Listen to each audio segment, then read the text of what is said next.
Shalom, selamat hari Minggu, jemaat yang dikasihi Tuhan. Pada hari ini, Minggu 20 Juni 2021, kita akan melakukan ibadah secara online yang dilayani oleh Vikaris Luis Jebua. Namun sebelumnya ada beberapa pokok warta jemaat yang akan kami sampaikan.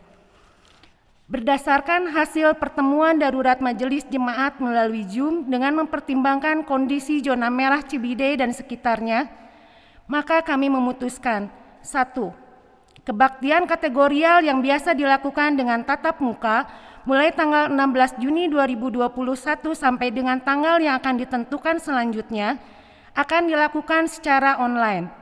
Untuk kebaktian tengah minggu akan dilakukan melalui share video di grup jemaat atau melalui Zoom pada hari Rabu pukul 6 sore. Untuk kebaktian KPP akan dilakukan Zoom pada hari Jumat pukul 6 sore. Untuk kebaktian pemuda dan praremaja digabung pada hari Sabtu pukul 6 sore. Yang kedua, kebaktian umum minggu mulai tanggal 20 Juni 2021 sampai tanggal yang akan ditentukan selanjutnya akan dilakukan melalui online, di-share pada YouTube GKP Ciwidey. Pada kebaktian umum minggu berlangsung pada pukul 9 pagi. Bagi anggota jemaat yang berkerinduan untuk memberikan persembahan ucapan syukur, persembahan perpuluhan, persembahan bulanan, dan persembahan diakonia dapat diberikan melalui 3 opsi berikut ini. Yang pertama, melalui transfer ke rekening BCA dengan AC nomor 810-520-9785 atau disediakan juga QR Code rekening BCA dan OVO dengan memberikan kode transfer di belakang nominal 20 setiap melakukan transfer. Contoh Rp50.020 atau melalui amplop persembahan yang akan diserahkan langsung kepada petugas pada hari Minggu pukul 9 pagi sampai 10.30 di gedung GKP Ciwidey atau diserahkan saat ibadah tatap muka dilaksanakan kembali. Ibu Bapak, sebagai bagian warga negara Indonesia, kita harus mendukung program pemerintah untuk memutuskan mata rantai COVID-19. Maka dari itu, dimanapun kita berada, lakukanlah protokol kesehatan secara disiplin. Demikian informasi ini kami sampaikan kepada seluruh anggota jemaat untuk kebaikan kita bersama. Tuhan Yesus memberkati kita sekalian. Kita akan mulai ibadah Minggu pagi hari ini. Jemaat diundang untuk bangkit berdiri. Marilah kita masuk ke dalam kebaktian dengan mata dan hati yang tertuju ke hadirat Allah yang Maha Kudus, sumber hidup kita. Tengadahkanlah wajah dan jiwa kepada Allah yang penuh dengan rahmat dan belas kasihan. Gerakanlah semangat dan tangan bagi kemuliaan Allah, sumber kekuatan kita. Bukalah pikiran dan rangkaikanlah kata untuk memuji Allah. Allah adalah penolong dan penyelamat kita. Mari kita menaikkan pujian dari Kidung Jemaat 15 bait yang pertama.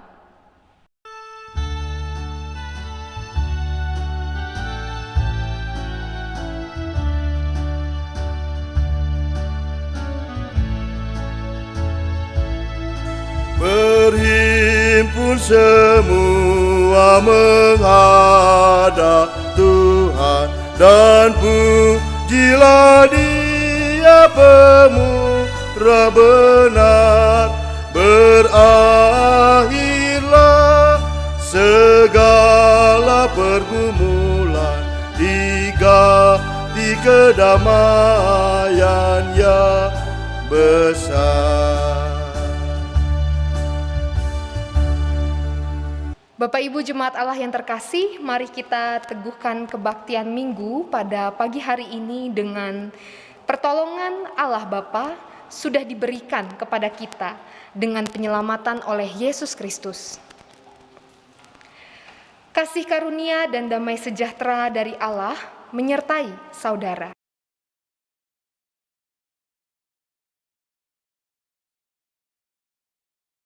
Dengarlah nas pembimbing dalam kebaktian minggu ini yang terdapat dalam 1 Samuel 17 ayatnya yang ke-45. Tetapi Daud berkata kepada orang Filistin itu, "Engkau mendatangi aku dengan pedang dan tombak dan lembing, Tetapi aku mendatangi engkau dengan nama Tuhan semesta alam, Allah segala barisan Israel yang kau tantang itu. Mari kita sambut nas pembimbing kita di pagi hari ini dengan menyanyikan lagu dari Kidung Jemaat 46 baitnya yang pertama.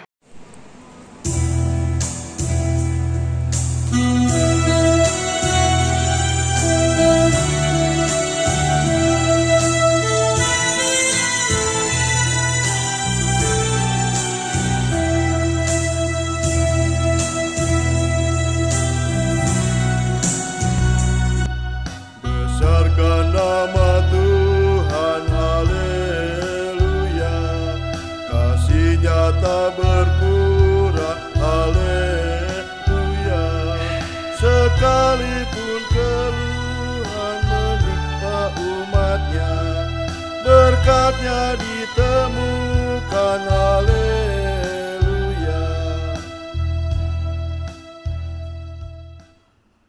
Jemaat yang dikasihi Tuhan, kita masuk di dalam kerendahan manusia, kita mengakui dosa kita. Allah menghendaki agar manusia selalu berada dekat dengannya. Yesus Kristus berkata, "Tinggallah di dalam aku dan aku tinggal di dalam kamu, sehingga kamu berbuah di dalam kehidupan, sebab di luar aku kamu tidak dapat berbuat apa-apa." Yohanes 15 ayat keempat dan kelima. Jikalau manusia menjauhi Allah dan berada di luar Allah, maka manusia akan kehilangan pengenalan akan Allah dan kehendak-Nya. Pikiran, perkataan, dan perbuatan manusia akan dicemari oleh kehendak yang tidak terkendali, sehingga mencemari dirinya, sesamanya, dan kehidupan milik Allah. Inilah dosa manusia yang bila dibiarkan akan menjerat dan membinasakan manusia itu sendiri. Kenyataan itu sangat menyakitkan hati Allah, karena manusia akan mengalami kebinasaan. Namun Allah tidak berkehendak manusia binasa di dalam dosa, melainkan Allah menghendaki agar manusia tetap hidup. Karena itulah Allah memanggil kita, manusia berdosa ini, untuk datang mendekat kepadanya agar kita memiliki hidup di dalam kelimpahan anugerah-Nya. Yohanes 10 ayat yang ke-10. Marilah kita datang mendekat dengan mengakui segala dosa kita di hadapan hadirat Allah. Kita mengakui dosa secara pribadi di dalam saat teduh.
Mari kita berdoa. Dengan kerendahan hati kami memohon ampun atas segala dosa dan kesalahan kami ya Tuhan. Kiranya kasih-Mu memperbaharui hidup kami untuk semakin berkenan di hadapan-Mu. Amin. Mari kita sambut pengakuan dosa kita dengan menaikkan kidung pujian yang diambil dari PKJ 46 bait yang pertama.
jemaat yang berbahagia, kini kita masuk dalam anugerah pengampunan. Kesungguhan penyesalan kita akan disambut oleh Allah, sebab Allah yang kita kenal adalah kasih-Nya. Allah akan membuka hatinya bagi setiap orang yang juga membuka hatinya dengan tulus ikhlas kepadanya. Allah bersedia mengampuni setiap orang yang datang mendekat kepadanya. Sebagaimana firman Allah menyatakan di dalam Kolose 1 ayatnya yang ke-13 sampai ke-14. Ia telah melepaskan kita dari kuasa kegelapan dan memindahkan kita ke dalam kerajaan anaknya yang kekasih. Di dalam Dia kita memiliki penebusan kita, yaitu pengampunan dosa. Jemaat yang dikasihi Tuhan, mari kita menyatakan syukur dan penyerahan kita di dalam hidup baru. Tuhan telah melakukan karya besar bagi kita, maka kita bersukacita. Ya Tuhan Allah kami, Engkau layak menerima puji-pujian dan sembah kami, karena kemurahan-Mu yang penuh kerelaan telah menebus kami dari dosa, sehingga kami diselamatkan dari kebinasaan. Terimalah syukur dan pujian kami, serta bimbinglah kami memasuki kehidupan yang baru di dalam Kristus Yesus. Ibu Bapa diundang untuk bangkit berdiri, kita naikkan pujian dari Kidung Jemaat 364 bait yang pertama.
Bapak Ibu Jemaat Allah yang terkasih, sebelum kita membaca dan merenungkan firman Tuhan, mari kita memohon hikmat Tuhan dengan bersatu di dalam doa.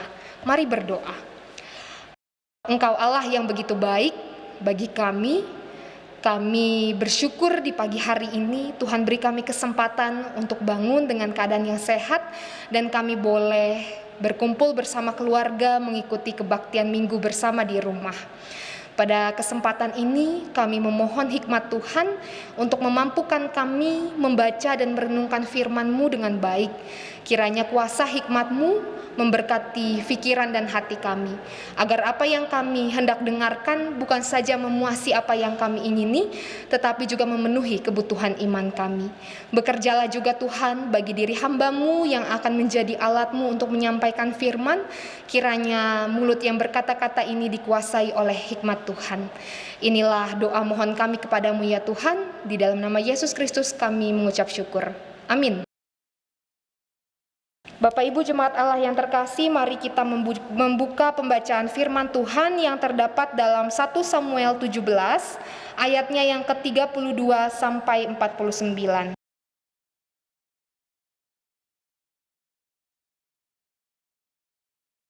Saya akan membacakan bagi kita semua 1 Samuel 17 ayat 32 sampai 49. Berkatalah Daud kepada Saul, "Janganlah seseorang menjadi tawar hati karena dia. Hamba-Mu ini akan pergi melawan orang Filistin itu." Tetapi Saul berkata kepada Daud, "Tidak mungkin engkau dapat menghadapi orang Filistin itu untuk melawan dia, sebab engkau masih muda, sedang dia sejak dari masa mudanya telah menjadi prajurit." Tetapi Daud berkata kepada Saul, "Hamba-Mu ini biasa menggembalakan kambing domba ayahnya. Apabila datang singa atau beruang yang menerkam seekor domba dari kawanannya, maka aku mengejarnya, menghajarnya, dan melepaskan domba itu dari mulutnya. Kemudian apabila ia berdiri menyerang aku, maka aku menangkap janggutnya lalu menghajarnya dan membunuhnya. Baik singa maupun beruang telah dihajar oleh hamba-Mu ini. Dan orang Filistin yang tidak bersunat itu, ia akan sama seperti salah satu daripada binatang itu, karena ia telah mencemooh barisan daripada Allah yang hidup. Pula kata Daud, Tuhan yang telah melepaskan aku dari cakar singa dan dari cakar beruang, Dia juga akan melepaskan aku dari tangan orang Filistin itu. Kata Saul kepada Daud, pergilah, Tuhan menyertai engkau. Lalu Saul mengenakan baju perangnya kepada Daud, ditaruhnya ketopong tembaga di kepalanya dan dikenakannya baju zirah kepadanya. Lalu Daud mengikatkan pedangnya di luar baju perangnya. Kemudian ia berikhtiar berjalan, sebab belum pernah dicobanya. Maka berkatalah Daud kepada Saul, aku tidak dapat berjalan dengan memakai ini, sebab belum pernah aku mencobanya. Kemudian ia menanggalkannya. Lalu Daud mengambil tongkatnya di tangannya. Dipilihnya dari dasar sungai 5 batu yang licin dan ditaruhnya dalam kantung gembala yang dibawanya, yakni tempat batu-batu, sedang umbannya dipegangnya di tangannya. Demikianlah ia mendekati orang Filistin itu. Orang Filistin itu kian dekat menghampiri Daud dan di depannya orang yang membawa perisainya. Ketika orang Filistin itu menunjukkan pandangannya ke arah Daud serta melihat dia, dihinanya Daud itu karena ia masih muda, kemerah-merahan dan elok parasnya. Orang Filistin itu berkata kepada Daud, anjingkah aku, maka engkau mendatangi aku dengan tongkat? Lalu demi para allahnya orang Filistin itu mengutuki Daud. Pula orang Filistin itu berkata kepada Daud, hadapilah aku, maka aku akan memberikan dagingmu kepada burung-burung di udara dan binatang-binatang di padang. Tetapi Daud berkata kepada orang Filistin itu, engkau mendatangi aku dengan pedang dan tombak dan lembing, tetapi aku mendatangi engkau dengan nama Tuhan semesta alam, Allah segala barisan Israel yang kau tantang itu. Hari ini juga Tuhan akan menyerahkan engkau ke dalam tanganku, dan aku akan mengalahkan engkau dan memenggal kepalamu dari tubuhmu. Hari ini juga aku akan memberikan mayatmu dan mayat tentara orang Filistin kepada burung-burung di udara dan kepada binatang-binatang liar, supaya seluruh bumi tahu bahwa Israel mempunyai Allah. Dan supaya segenap jemaah ini tahu bahwa Tuhan menyelamatkan bukan dengan pedang dan bukan dengan lembing, sebab di tangan Tuhanlah pertempuran dan ia pun menyerahkan kamu ke dalam tangan kami. Ketika orang Filistin itu bergerak maju untuk menemui Daud, maka segeralah Daud berlari ke barisan musuh untuk menemui orang Filistin itu. Lalu Daud memasukkan tangannya dalam kantungnya, diambilnyalah sebuah batu dari dalamnya, diumbannya, maka kenalah dahi orang Filistin itu, sehingga batu itu terbenam ke dalam dahinya, dan terjerumuslah ia dengan mukanya ke tanah. Sedemikian jauh pembacaan firman Tuhan. Berbahagialah setiap kita yang mendengarkan dan memelihara di dalam hidupnya. Haleluya. Shalom, selamat pagi Bapak Ibu yang terkasih, saudara-saudara. Semoga kita semua yang beribadah di rumah dalam keadaan yang sehat, dalam keadaan yang baik. Judul renungan kita saat ini yaitu siap menghadapi tantangan hidup. Tantangan di masa pandemi ini tentu berbagai macam kita hadapi, dan tantangan yang terjadi pasti menimbulkan rasa khawatir, rasa takut. Misalnya ketika terjadi masa pandemi saat ini, kita takut untuk bekerja di luar rumah, untuk pelayanan di luar rumah, ataupun kita juga merasa khawatir, merasa takut untuk memikirkan hari esok. Kita besok makan apa, besok bayar listrik bagaimana, bayar uang sekolah anak-anak bagaimana. Itu adalah hal yang sangat kita khawatirkan. Karena kita merasa di tengah pandemi ini mungkin ada sebagian dari kita yang goyah perekonomiannya. Dan berbagai ketakutan terjadi ketika kita menghadapi tantangan. Bahkan kita juga saat ini sedang menghadapi tantangan dalam mengikuti kebaktian minggu. Jika biasanya kita laksanakan di gedung gereja, saat ini kita harus mengikuti dari rumah masing-masing.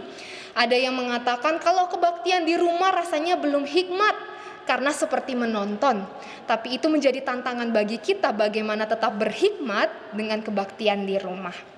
Bapak Ibu jemaat Allah yang terkasih, jika dalam kebaktian minggu kita kebaktian tengah minggu kita belajar tentang Paulus bagaimana menghadapi kesulitan, saat ini kita belajar dari Daud untuk menghadapi tantangan hidup. Namun sebelumnya mari kita melihat dulu bagaimana kisah Daud dalam perikop kita saat ini. Daud adalah anak Isai, dia adalah anak bungsu, dia punya 3 orang kakak yang bekerja mendampingi Saul. Dan singkat cerita, saat itu ada orang-orang Filistin. Orang-orang Filistin ini sangat dengan perawakannya yang besar, dengan senjatanya yang luar biasa, mereka merendahkan orang-orang Israel. Dan ketika orang-orang Filistin merendahkan orang-orang Israel ini menjadi takut. Bahkan orang-orang Filistin mengajak mereka untuk berperang. Orang-orang Israel merasa mereka nggak punya kekuatan, mereka nggak punya perlengkapan sama seperti orang-orang Filistin.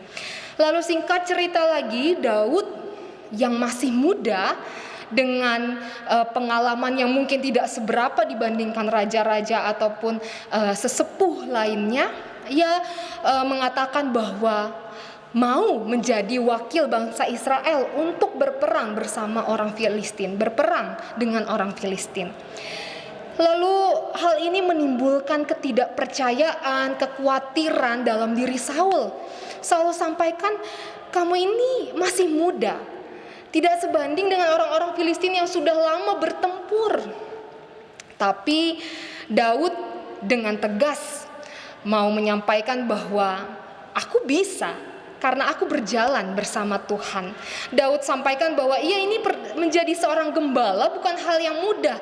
Sudah banyak proses dan tantangan yang dihadapi, dan Tuhan memampukannya. Dan mendengar ungkapan Daud yang demikian, maka Saul kemudian mempercayai untuk Daud menjadi wakil orang-orang Israel saat itu untuk berperang dengan orang-orang Filistin.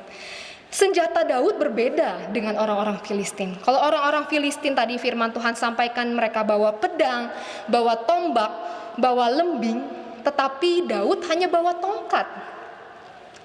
Kalau secara logika tidak mungkin Daud menang, tapi di akhir cerita kita melihat bahwa kemenangan justru diperoleh oleh Daud. Dari cerita ini kita mau melihat bagaimana Daud menghadapi tantangan hidupnya. Dan tantangan yang dihadapi ketika ia mampu melewatinya ini juga menjadi pelajaran bagi kita hari ini. Bapak Ibu jemaat Allah yang terkasih, ada 3 hal yang disampaikan oleh Daud. Yang pertama adalah ketika kita menghadapi tantangan hidup, kita perlu menenangkan diri. Kalau kita lihat tadi, yang khawatir itu adalah Saul ya. Ia khawatir dengan mengutus Daud, namun Daud meyakini dengan mengatakan bahwa jangan tawar hati. Jangan tawar hati, yang dimaksud oleh Daud adalah jangan khawatir, jangan takut. Aku ini dibimbing oleh Allah ketika diutus menjadi wakil orang-orang Israel saat itu. Hal ini juga perlu menjadi pelajaran bagi kita ketika kita juga perlu diingatkan, jangan khawatir, jangan takut. Rasa khawatir dan takut alamiah kita rasakan, kita alami. Tetapi khawatir dan takut yang berlebihan justru membuat kita jatuh, membuat kita menjadi lebih tidak bisa menyikapi tantangan. Atau misalnya di masa pandemi saat ini, ketika kita takut, khawatir yang berlebih, kita bisa saja menurunkan imun dalam tubuh, bisa saja lebih mudah sakit, dan kemudian kita tidak bisa berpikir jernih untuk menghadapi tantangan yang terjadi. Maka dari itu firman Tuhan mau menyampaikan kepada kita, ketika kita mau menghadapi tantangan, yang pertama kita perlu menenangkan diri terlebih dahulu, sehingga kita bisa berpikir dengan jernih, dan apa yang kita pikirkan pun juga secara positif. Lalu yang kedua adalah berusaha, berjuang bersama Tuhan.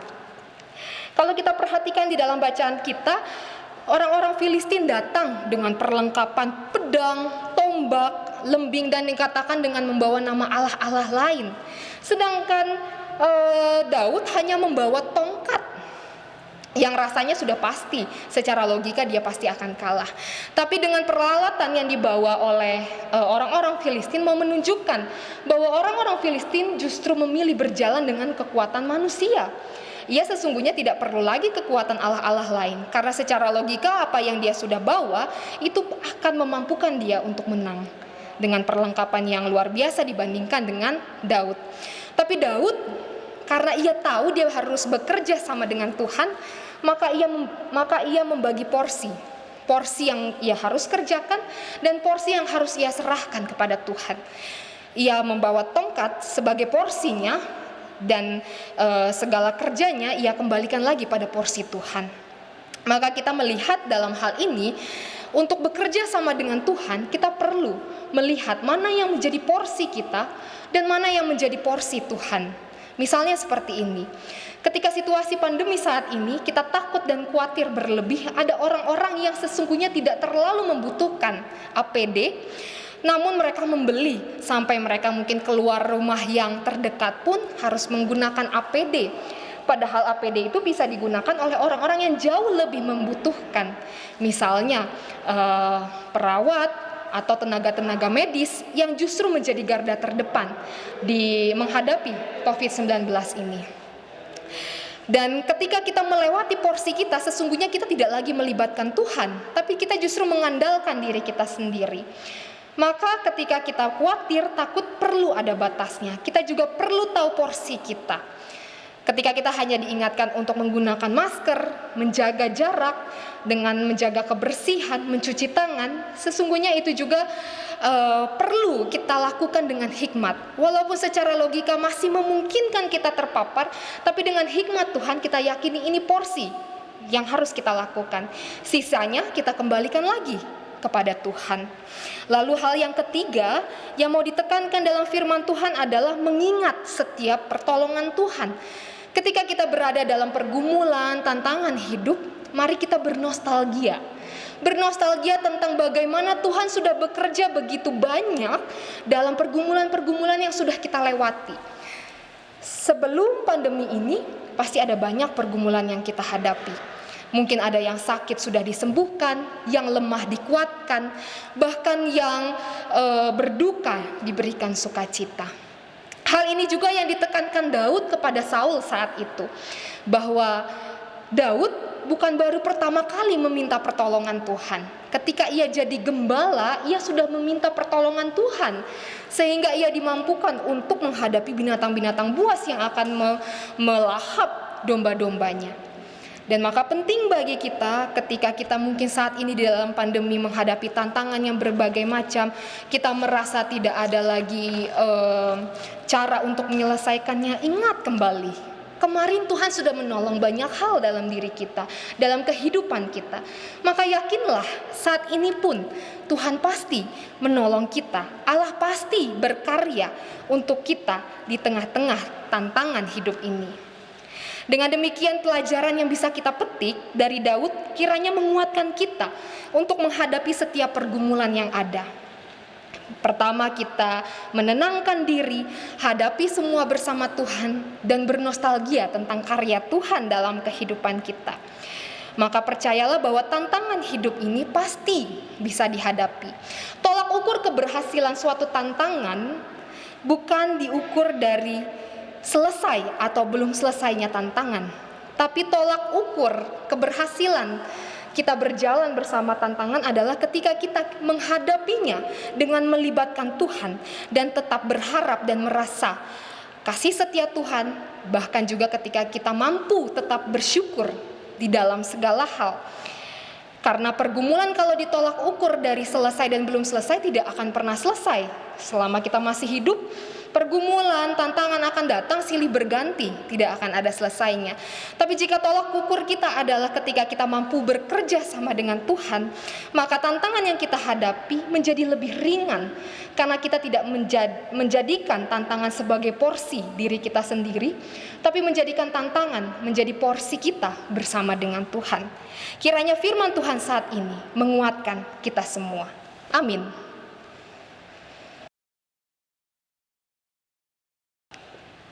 Bapak Ibu Jemaat Allah yang terkasih, Mari kita membawa pengharapan-pengharapan kita di dalam doa syafaat. Mari berdoa. Terima kasih Tuhan untuk firman-Mu yang menyegarkan kami pada saat ini. Mengingatkan kami bahwa ketika menghadapi tantangan, kami perlu menenangkan diri. Kami perlu melibatkan Tuhan. Kami perlu berbagi porsi dengan Tuhan. Kami juga perlu mengingat pertolongan Tuhan yang sudah dinyatakan untuk menguatkan kami menghadapi tantangan saat ini. Dan meyakini diri kami bahwa Tuhan akan menolong kami. Maka di tengah segala pergumulan yang kami hadapi, bahkan pergumulan di masa pandemi ini, kami mau berdoa bagi kami yang dalam kelemahan tubuh, kami yang terbaring lemah di rumah atau di rumah sakit, jamahlah ya Tuhan tubuh kami yang sakit. Kiranya dengan kuasa Tuhan kami boleh mendapat kesembuhan melalui obat-obatan, makanan, dan perawatan yang kami jalani. Berkati juga Tuhan bagi setiap kami, kaum lansia, kaum lanjut usia yang sudah 1 tahun lebih ini mungkin kami tidak bisa terlibat dalam kebaktian di gedung gereja. Dan saat ini pun kami masih tetap beribadah di rumah. Tetaplah berikan kami hati yang gembira, hati yang sukacita dan terus bersyukur. Dan tetap dengan penuh hikmat mengikuti kebaktian melalui online. Sehat-sehatkan dan kuat-kuatkanlah tubuh dan iman kami. Bapa di surga, berkatilah juga untuk setiap kami yang dalam pergumulan ekonomi. Walau kami tidak tahu bagaimana harus melanjutkan hidup beberapa hari ke depan, beberapa bulan, tahun ke depan, tapi kami meyakini Tuhan memelihara kehidupan kami. Tuhan mencukupkan kebutuhan kami sesuai dengan porsi kekuatan kami. Maka apa yang Tuhan berikan, mampukan kami untuk mengelolanya dengan baik. Mampukan kami terus bersyukur dalam segala hal, agar kami tetap merasakan berkat Tuhan walau di tengah pergumulan, di tengah tantangan saat ini. Bapa di surga, berkati juga untuk setiap kami yang bergumul untuk menghadapi pekerjaan. Mungkin ada sebagian dari kami yang harus dipotong gajinya, ada yang harus dikeluarkan dari tempat kerja, dan pergumulan-pergumulan pekerjaan kami lainnya. Tuhan, mampukan kami tetap melihat kebaikan Tuhan, mampu melihat maksud Tuhan di balik setiap persoalan kehidupan kami. Mampukan kami tetap menenangkan diri, berpikir dengan baik, dan mampukan kami juga untuk tetap berusaha dan melibatkan Tuhan untuk usaha-usaha kami. Bapa di surga, kami juga berdoa bagi setiap kami dengan segala kerinduan kami. Kami rindu untuk kehadiran seorang anak, kami rindu untuk memiliki rumah, kendaraan, dan kerinduan kami lainnya. Tuhan, dengarkanlah setiap doa yang kami naikkan. Persiapkan kami dengan baik, sehingga apa yang kami rindukan ketika Tuhan jawab, kami sungguh-sungguh dapat mempertanggungjawabkannya dengan baik. Bapa di surga, berkati juga setiap anak-anak-Mu yang belajar dari rumah. Kami sulit untuk menyelesaikan tugas-tugas dari sekolah karena tidak ada guru yang mendampingi kami. Orang tua pun juga mungkin kesulitan mendampingi kami. Mampukan kami Tuhan tetap melihat bagaimana Tuhan bekerja untuk memampukan kami menyelesaikan tugas ini. Mungkin kami bisa bertanya dengan teman atau dengan orang-orang yang ada di sekitar kami. Kiranya itu menjadi pertolongan dari Tuhan untuk menolong kami untuk tetap mengikuti pelajaran dengan baik. Berkati setiap kami juga Tuhan yang bergumul untuk melaksanakan kebaktian pelayanan di gedung gereja. Jika saat ini kami harus mengikuti kebaktian di rumah, mampukan kami juga dengan hikmat menerima firman Tuhan. Dan mampukan kami juga untuk tetap sehat berada di rumah, sehingga ketika keadaan menjadi lebih baik, kami boleh kembali berkumpul bersekutu di gedung gereja ini. Berkati untuk setiap kami Tuhan, para pelayan-Mu, majelis jemaat, pengawas perbendaharaan jemaat, pendeta konsulen, para pengurus komisi, dan lain sebagainya. Setiap tugas yang kami lakukan, biarlah kami lakukan dengan kerendahan hati, dengan totalitas, dan semua hanya untuk kemuliaan nama Tuhan. Kami berdoa Tuhan bagi keutuhan bangsa dan negara kami. Kiranya Engkau berkati setiap pemimpin kami. Di tengah kesulitan ini, mampukan mereka untuk tetap bijaksana dalam memutuskan segala sesuatunya. Kiranya keputusan-keputusan yang diambil itu menciptakan kedamaian dan juga kesejahteraan bagi seluruh rakyat. Juga kiranya sikap toleransi untuk menghargai sesama juga boleh semakin hidup di tengah-tengah bangsa Indonesia. Bapa di surga, kami serahkan juga untuk saudara-saudara kami yang pada minggu ini berulang tahun. Kami bersyukur untuk usia yang Tuhan tambahkan bagi mereka. Kiranya Tuhan memampukan mereka selalu di usia yang baru untuk tetap menunjukkan sikap yang dewasa di dalam iman dan perbuatan, dan juga Tuhan yang melimpah-limpahkan berkat, rezeki, kesehatan, dan segala yang terbaik baginya. Bapa di surga, kami akan menutup doa ini dengan doa yang Kau ajarkan bagi kami semua. Bapa kami yang di sorga, dikuduskanlah namamu, datanglah kerajaan-Mu, jadilah kehendak-Mu di bumi seperti di sorga. Berikanlah kami pada hari ini makanan kami yang secukupnya, dan ampunilah kami akan kesalahan kami, seperti kami mengampuni orang yang bersalah kepada kami. Dan janganlah membawa kami ke dalam pencobaan, tetapi lepaskanlah kami daripada yang jahat. Karena Engkaulah yang mempunyai kerajaan, kuasa dan kemuliaan sampai selama-lamanya. Amin. Ibu Bapa diundang untuk bangkit berdiri. Marilah kita mengikrarkan iman percaya kita seturut pengakuan iman rasuli secara bersama-sama. Aku percaya kepada Allah, Bapa yang Maha Kuasa, Khalik langit dan bumi, dan kepada Yesus Kristus, Anaknya yang tunggal, Tuhan kita, yang dikandung daripada Roh Kudus, lahir dari anak darah Maria, yang menderita di bawah pemerintahan Pontius Pilatus, disalibkan, mati dan dikuburkan, turun ke dalam kerajaan maut. Pada hari yang ketiga bangkit pula dari antara orang mati, naik ke surga, duduk di sebelah kanan Allah Bapa yang Maha Kuasa, dan akan datang dari sana untuk menghakimi orang yang hidup dan yang mati. Aku percaya kepada Roh Kudus, gereja yang kudus dan am, persekutuan orang kudus, pengampunan dosa, kebangkitan daging, dan hidup yang kekal. Amin. Jemaat dipersilakan duduk. Jemaat yang dikasihi Tuhan, tiba saatnya kita akan memberikan persembahan syukur kita. Namun sebelumnya dengarkanlah firman Tuhan yang melandasi persembahan kita pada pagi hari ini yang diambil dari 1 Tawarik 16 ayat yang ke-29. Berilah kepada Tuhan kemuliaan namanya, bawalah persembahan dan masuklah menghadap Dia, sujudlah menyembah kepada Tuhan dengan berhiaskan kekudusan. Sambil kita memberikan persembahan, kita menaikkan pujian yang diambil dari Kidung Jemaat 292 bait yang pertama.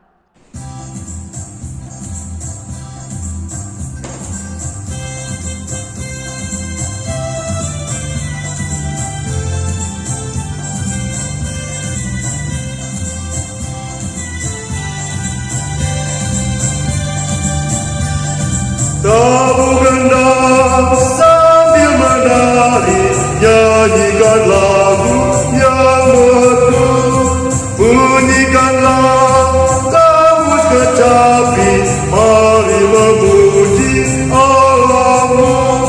Karya besar yang agung benar dilakukannya terhadap umatnya.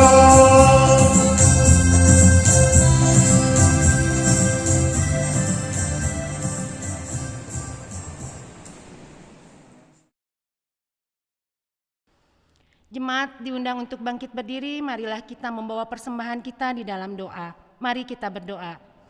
Allah Bapa yang Maha Kuasa, puji syukur kami naikkan kepadamu ya Tuhan. Terima kasih untuk berkat jasmani dan berkat rohani yang telah Engkau berikan kepada keluarga kami semua, khususnya di jemaatmu di Ciwidey ini. Tuhan, inilah persembahan yang telah kami menghimpun. Kiranya Engkau Tuhan yang akan menyucikan, memberkati persembahan kami ini. Biarlah persembahan kami ini boleh layak di hadapan-Mu. Terpujilah nama-Mu Bapa. Haleluya. Amin. Yang dikasihi Tuhan, sebelum kita menerima berkat, marilah kita menaikkan kidung pujian yang diambil dari NKB 170 bait yang pertama.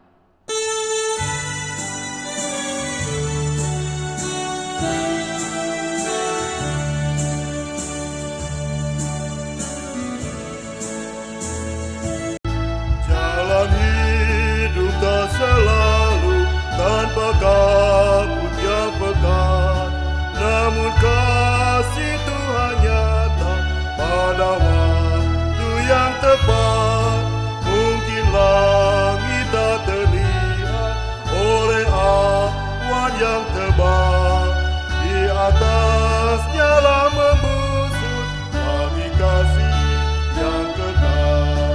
Habis hujan tanpa pelangi, bagai janji yang teguh,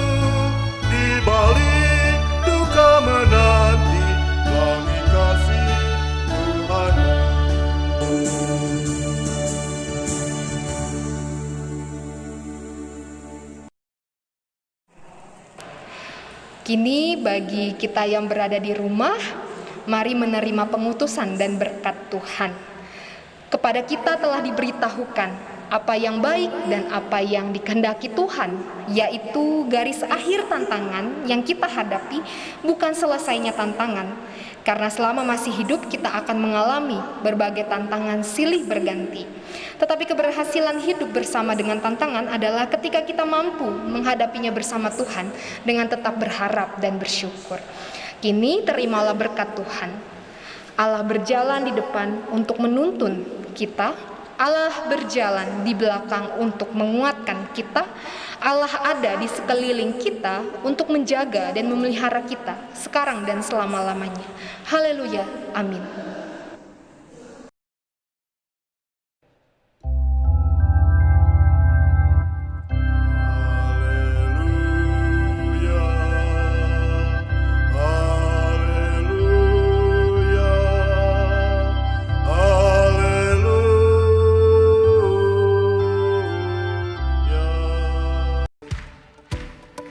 Bapak Ibu jemaat sekalian, kita dalam masa pandemi ini harap untuk jaga kesehatan, jaga kebersihan, walaupun kita tidak beribadah bersama-sama di gedung gereja, tapi kita beribadah di rumah masing-masing dengan sama-sama menghayati arti makna kasih Kristus yang sebenarnya dalam kehidupan kita sehari-hari.